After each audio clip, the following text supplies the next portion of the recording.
Hello and welcome to Does Politics. In every episode we will guide you through the week's most wacky and controversial political stories. We will take them, simplify them and shove them next to our often pro-Tory opinions. Roll titles.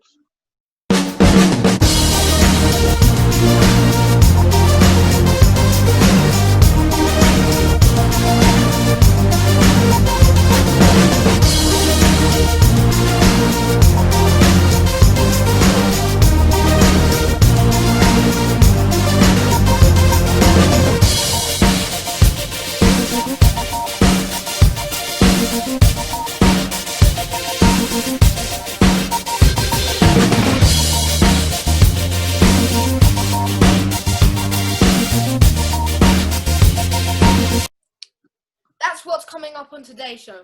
But first, before we start, we've got an important message. In this show, and maybe for the few coming shows after this, we're going to take a more of a podcast approach and let the pictures do the talking. In today's show, we'll be taking you to 3 key stories from the world of politics this week. Moving on to the first story today, travel restrictions and coronavirus. This sort of story's been top of the agenda for the last few weeks, but I think we all understand why, and it's kind of important we cover it, if not for our sake and yours anyway, for safety. First of all, bottom right corner, the government have announced that fines will double for repeat offences where face coverings are not worn where it is mandated, otherwise known as compulsory. So you have to wear them in these places. Repeat offences of not will double the fine. It starts at £100. So repeat offending will be £200 in the fine and so on. So in other words, this is really a way that the government are forcing people into the idea of, no, you do have to wear a mask. Travel restrictions with quarantine.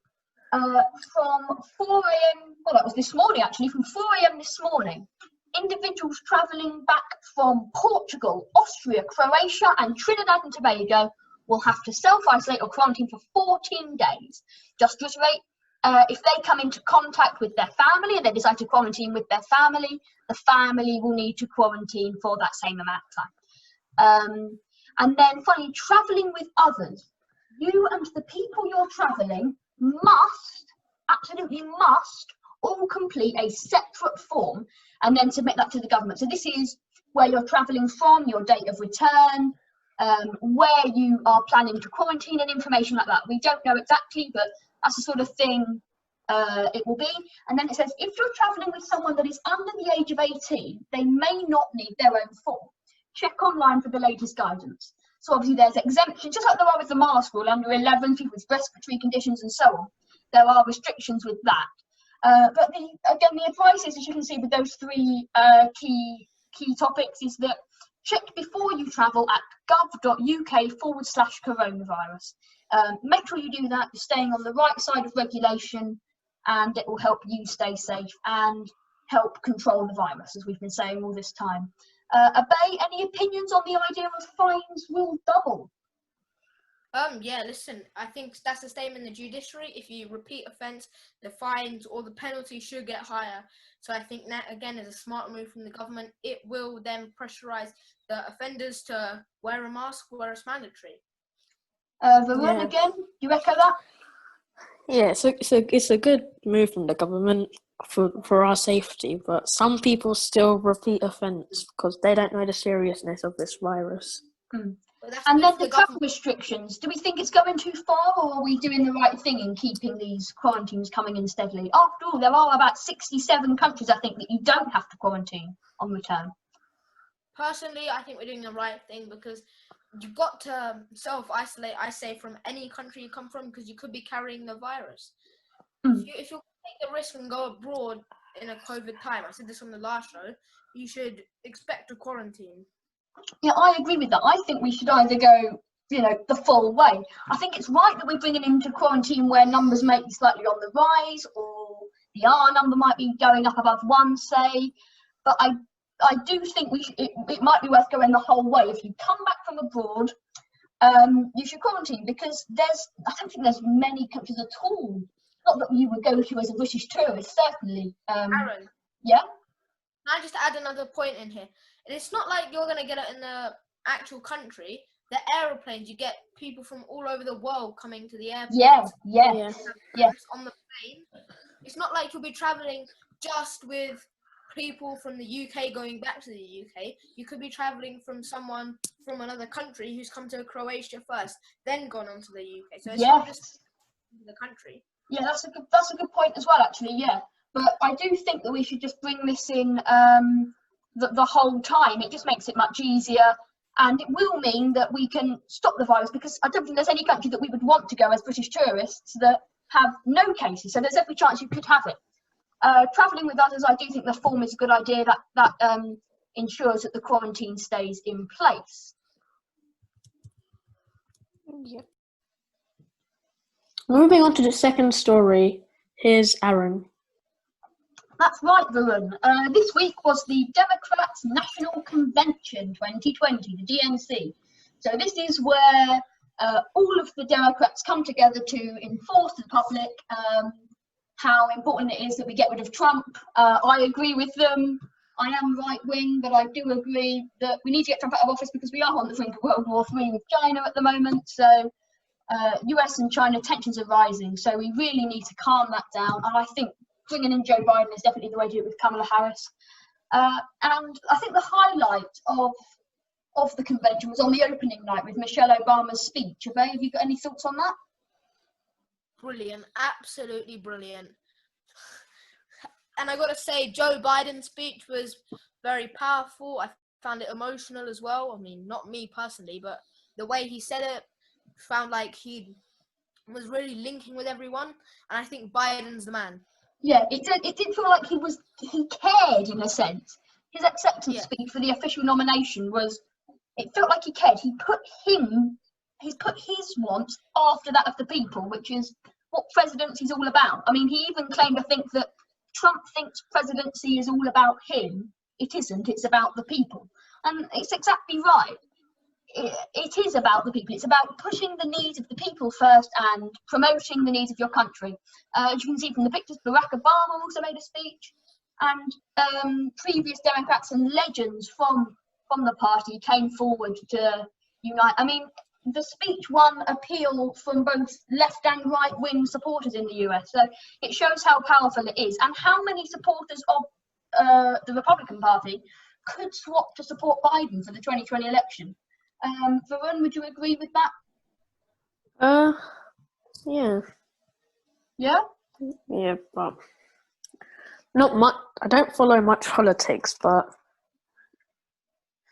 I mean, yeah.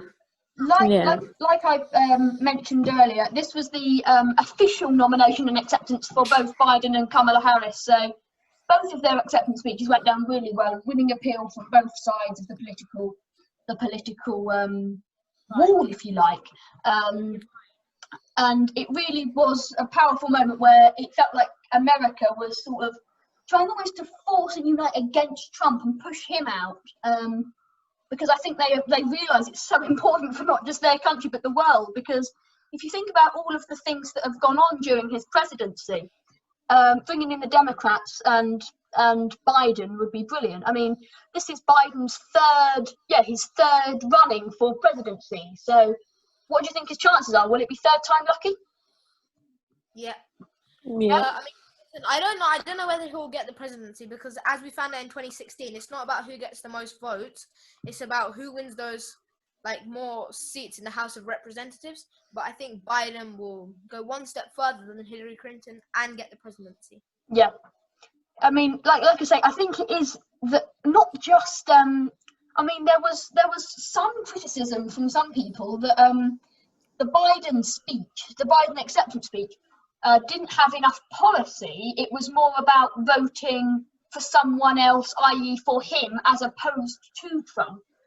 But I think if you look at the speech, there was about 20 moments, I think, roughly, where he did bring in policy, because I think the whole point of this campaign is not only are you voting against someone, you are indeed voting for someone. I think some people felt like in the general election that Theresa May called a few years ago, 2017 I think it was, that they weren't necessarily voting for her, they were voting against Corbyn in a sense. And I think that's what some people had criticisms about with the Biden speech. But when you actually look at it, and you are equal-minded, if you like, I think it is clear there was policy in there. Would you agree with that?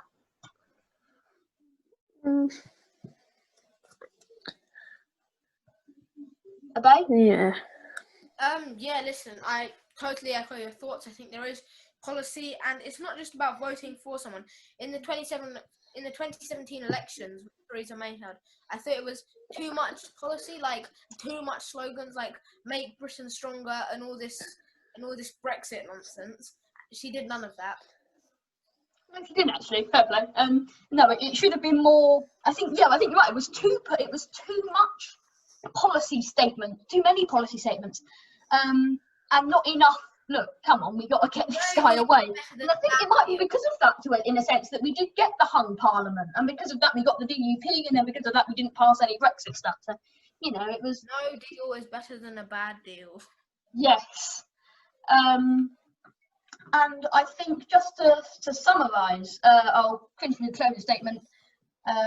Just to summarise the story, this week the Democratic National Convention 2020, the DNC 20, took place. It was a massive success and won appeal from both sides of the political divide in America and across the world, with speeches from Michelle Obama that had a huge impact, Bernie Sanders, and Kamala Harris and Joe Biden made their formal acceptance to the running nomination.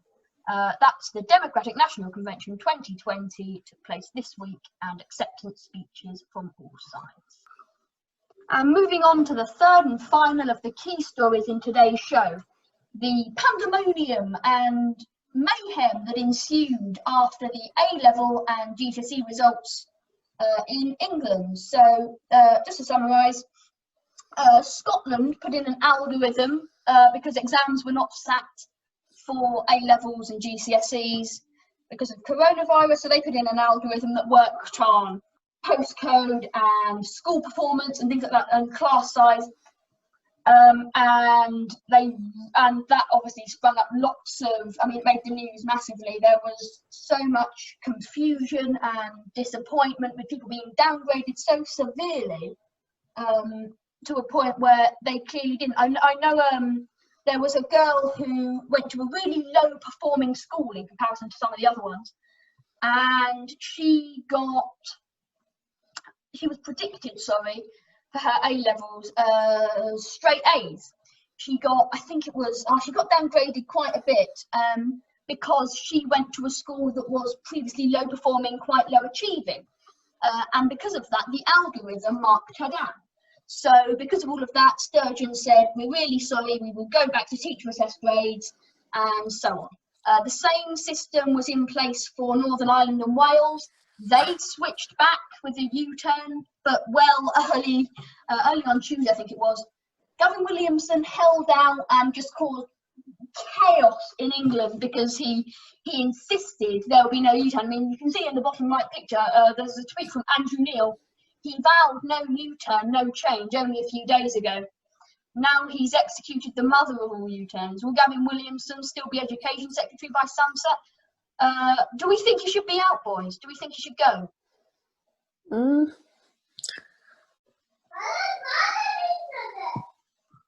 You can talk. Oh, okay, yeah, I'll take over here. Listen, I think he's done a good job overall. At least he's made the U-turn. If he didn't make the U-turn, then I'd be saying straight out the door. But he's made the U-turn, even though it was slightly later. So I think he should be given a second chance. But one more slight hiccup, especially because schools are returning in a couple of weeks' time. One slight hiccup there, he's gone. And there was a story on the news that he put his resignation in, but Boris Johnson rejected it. Now, my issue with this is my dad works in education. He's involved in all of this with schools and things like that. He's not a teacher, but he's involved in the running in many schools. And he was working until 7:30. That was 3 hours overtime because Gavin Williams didn't announce it till the evening because GCSE results came out on Thursday, so that was a really quick turnaround going back to teacher assessed grades, and it just caused a nightmare within the education system and the planning and having to scrap all this and recalculate all of this. And it was easy in that the teacher grades had already been submitted, but the university clearing system were already done. They've submitted places, so now UCAS can't go back on those places because they've already given them out because of the grades. So now people that get graded back up might be out of a place, or people that get downgraded will still have that place. And because of the way that it's gone, they get given it. That's it.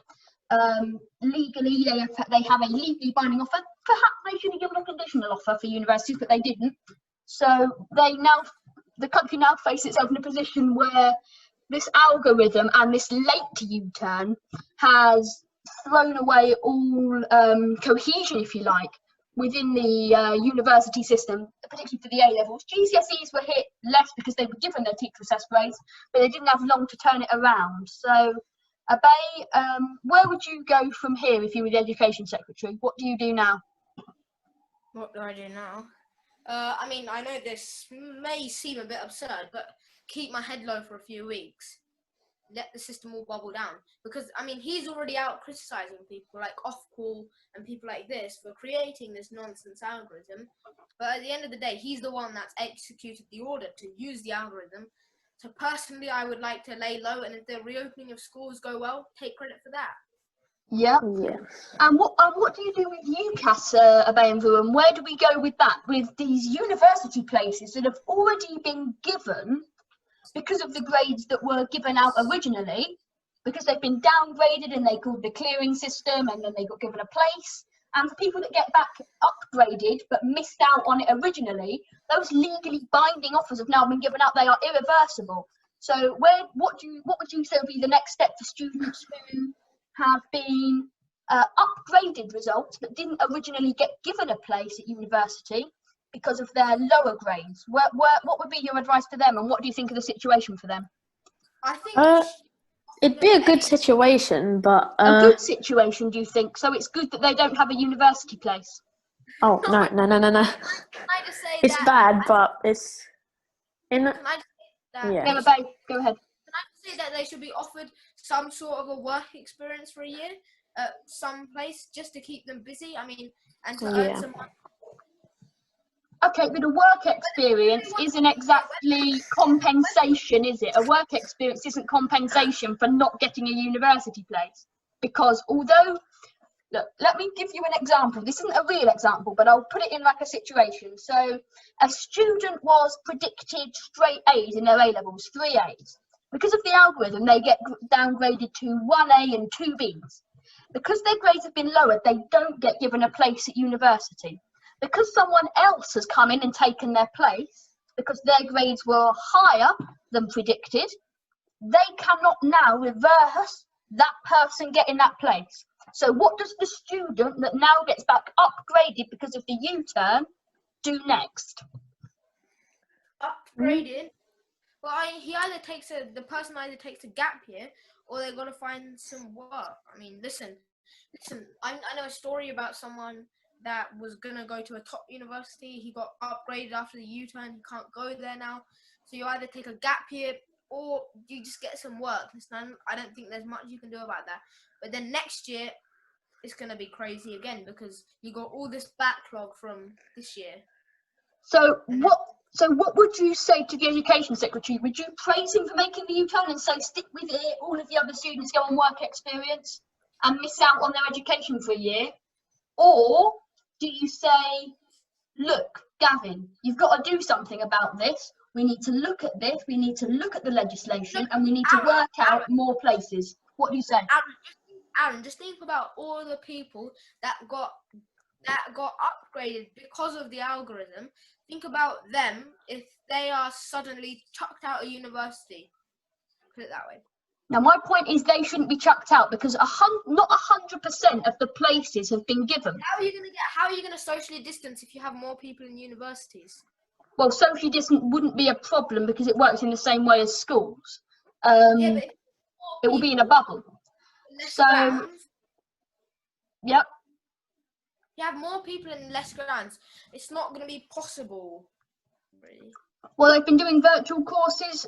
Courses in university don't start until October for some of the higher ones, so there is room for change there. But another thing, actually, 100% of places haven't been given. About 60%, I think, of UCAS places have been given. So the trouble is, with those 60%, that 40% remains for foreign students and things, but that will be downgraded. The foreign students probably won't be able to come. So there is room for some of them. So how do you determine which ones get the places? Because there's more than the supply. The demand, the demand is more than the supply. What do we do now? Take a test and put the highest grades in. Take a test, Obey? Yeah, I echo that. If you don't want to take a test and the education secretary says no, take them all or leave them all. Fair enough. Again, looking down to the right, the bottom right picture, Piers Morgan putting on Twitter 2 immediate questions. 1, where the hell is the education secretary? 2, where the hell is he still education secretary? Why the hell is he still education secretary? So that's typical Piers Morgan. Answering question 1, where the hell is the education secretary? What do you think that he gave the U-turn announcement too late, so that the places had already been cleared by UCAS? What do you think of that? Obviously, he gave it too late.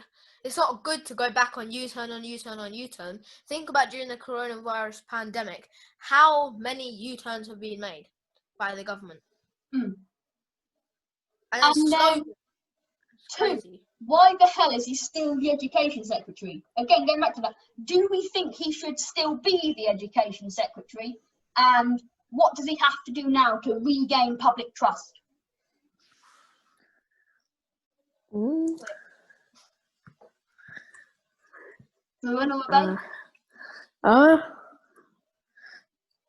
Ask Obey. Obey?